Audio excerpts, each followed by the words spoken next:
Oke, kita lanjut ke outline 2 ya teman-teman. Nah, di sini kita ada dampak pada profesi keuangannya. Nah, pekerjaan manual menjadi otomatis, lalu fokus pada analisis dan kontrol. Ya, terus ada poin kedua, keterampilan wajib, literasi data, memahami alur sistem, kolaborasi lintas divisi. Lalu akuntan kini berperan menjadi integrasi data finansial ya. Oke. Nah, kita bahas pertama landscape digital di industri keuangan, teman-teman. Nah, teman-teman dan Bapak Ibu dosen yang saya hormati, pada poin kedua ini kita masuk ke pembahasan yang lebih spesifik ya, yaitu transformasi digital dalam industri keuangan ya. Dengan fokus bagaimana transformasi ini mempengaruhi operasional perusahaan fintech seperti perusahaan saya, Marta, dan bagaimana pengaruhnya terhadap pekerjaan-pekerjaan yang melibatkan transaksi harian dalam jumlah yang besar, termasuk pekerjaan saya sebagai accounting of balance sheet gitu. Jika pada poin yang pertama kita membahas konsep dasar digitalisasi, pada poin kedua ini kita akan melihat bagaimana digitalisasi benar-benar mengubah wajah industri keuangan mulai dari hulu hingga ke hilir. Industri keuangan, baik perbankan, fintech lending, payment gateway, maupun multi finance, berada pada fase disrupsi yang sangat cepat. Model bisnis tradisional yang sebelumnya mengandalkan interaksi fisik, proses manual, dan dokumen kertas kini berubah menjadi model bisnis yang serba otomatis, berbasis API, berorientasi data, real time, dan membutuhkan integrasi lintas sistem. Transformasi ini bukan lagi pilihan tetapi kewajiban. Perusahaan yang tidak beradaptasi akan tertinggal, terutama di sektor fintech yang berkompetisi sangat ketat dalam kecepatan layanan, keamanan data, biaya operasional, dan terakhir kepercayaan pelanggan. Kita masuk ke pembahasan pendorong utama transformasi digital dalam industri keuangan ya. Transformasi digital tidak muncul begitu saja, ada banyak faktor besar yang mendorong perubahan ini, terutama dalam konteks regulasi dan operasional.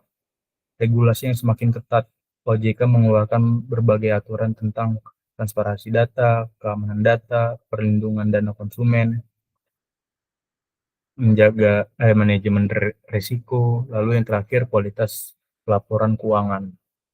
Setiap aturan ini membuat perusahaan untuk memiliki sistem yang handal, cepat, dan dapat diaudit. Digitalisasi menjadi satu-satunya cara memenuhi standar tersebut. Perubahan perilaku konsumen masyarakat ingin layanan cepat, proses pinjaman tanpa datang ke kantor, update transaksi real time, akses melalui aplikasi. Perubahan yang tidak memberikan fitur ini akan ditinggalkan ya teman-teman. Lalu yang ketiga, ledakan volume transaksi. Fintech seperti Amarta ini mengelola ribuan hingga puluhan ribu transaksi per hari. Tanpa digitalisasi, rekonsiliasi mustahil dilakukan, pelaporan akan sangat lambat, risiko kesalahan sangat besar. Nah, yang keempat, persaingan industri. Fintech dengan sistem digital yang lebih matang akan lebih cepat, lebih akurat, biaya operasional lebih rendah, dan sehingga lebih kompetitif. Digitalisasi bukan lagi keunggulan, tetapi standar minimum. Bagaimana sih digitalisasi mengubah proses keuangan di industri fintech ini? Dalam perusahaan fintech, ada 4 fondasi digital yang mengubah proses keuangan secara mendasar. 1. Digital core system. Semua data borrower dan lender tersimpan dalam core system. Identitas, kontrak, jadwal angsuran, transaksi pembayaran, dan pelacakan pinjaman. Core system inilah yang menjadi pusat dari seluruh alur keuangan. Di Amarta, core system ini berperan sebagai otak seluruh transaksi. Ketika borrower membayar angsuran, datanya langsung tercatat otomatis di back-end. Lalu yang kedua, integrasi API dengan bank. Semua transaksi masuk ke dan keluar dapat ditarik otomatis, dicocokkan otomatis, disinkronkan dengan saldo internal. Tanpa API, Anda akan mengunduh mutasi bank secara manual. Dengan API, mutasi masuk seperti air mengalir. Contoh dalam pekerjaan saya tidak lagi membuka file mutasi bank satu persatu, karena sistem sudah menarik dan memprosesnya. Lalu yang ketiga, digital ledger atau jurnal otomatis ya teman-teman. Nah, di setiap transaksi yang terjadi menghasilkan debit kredit, akun yang tepat, tanggal transaksi, deskripsi otomatis. Ini menghilangkan resiko salah input, duplikasi transaksi, dan kesalahan mapping akun. Peran saya berubah menjadi memastikan jurnal tampil benar, menelusuri jurnal error, memeriksa jurnal yang flag error oleh sistem. Begitu. Dashboard yang keempat atau yang terakhir, dashboard keuangan real time. Digitalisasi memungkinkan monitoring saldo escrow, monitoring dana lender, grafik pembayaran borrower, aging loan, outstanding balance, dan atau data off balance sheet. Sebagai off balance sheet, dashboard ini menjadi alat utama saya untuk melihat selisih, menemukan anomali, memeriksa aliran dana, dan memberikan insight pada tim finance ya. Nah, perubahan peran manusia dari operational doer menjadi strategi controller ya teman-teman. Digitalisasi tidak menghapus peran manusia. Sebaliknya, digitalisasi meningkatkan nilai manusia dalam proses keuangan. Sebelum digitalisasi, tugas karyawan menginput dan memindahkan data. Pekerjaan repetitif yang sangat banyak ya. Fokus pada administrasi bukan analisis ya. Sesudah digitalisasi, sistem yang melakukan pekerjaan berat, karyawan yang menjadi pengawas kualitas data. Lalu yang ketiga, fokus bergeser ke analisis, pengambilan keputusan, dan kontrol. Dalam pekerjaan saya bukan lagi menyusun data, tetapi penjaga integritas data. Gitu. Saya memastikan transaksi lender dicatat benar, dana borrower tidak salah arah, tidak ada dana yang tertahan, jurnal berjalan normal, dan tidak ada selisih yang tidak teridentifikasi. Perubahan ini membuat pekerjaan saya jauh lebih strategis. Nah, lanjut saya studi kasus ya. Saya ada studi kasus, saya jelaskan aja ya. Saya tidak ada buat PPT-nya. Mengelola dana off balance sheet dengan sistem digital ya.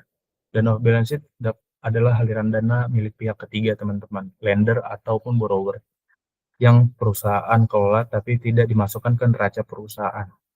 Digitalisasi membuat pengelolaan dana ini menjadi jauh lebih mudah dibandingkan metode manual. Sebelum digitalisasi, tracking dilakukan dengan Excel. Data dari berbagai sumber harus digabungkan. Kesalahan satu kolom dapat merusak seluruh laporan. Rekonsiliasi butuh waktu 2-3 jam. Identifikasi seluruh selisih sangat sulit. Lalu yang terakhir butuh komunikasi intensif dengan tim lain ya. Setelah digitalisasi, sistem memisahkan transaksi otomatis, setiap dana memiliki ID unik, bank statement masuk otomatis, sistem langsung mencocokkan transaksi, dashboard menunjukkan status yang real time, dan yang terakhir audit trail lengkap bisa dilihat kapan saja. Dalam pekerjaan saya kini bisa menyelesaikan rekonsiliasi dalam 15-20 menit, padahal dulu bisa berjam-jam, gitu teman-teman.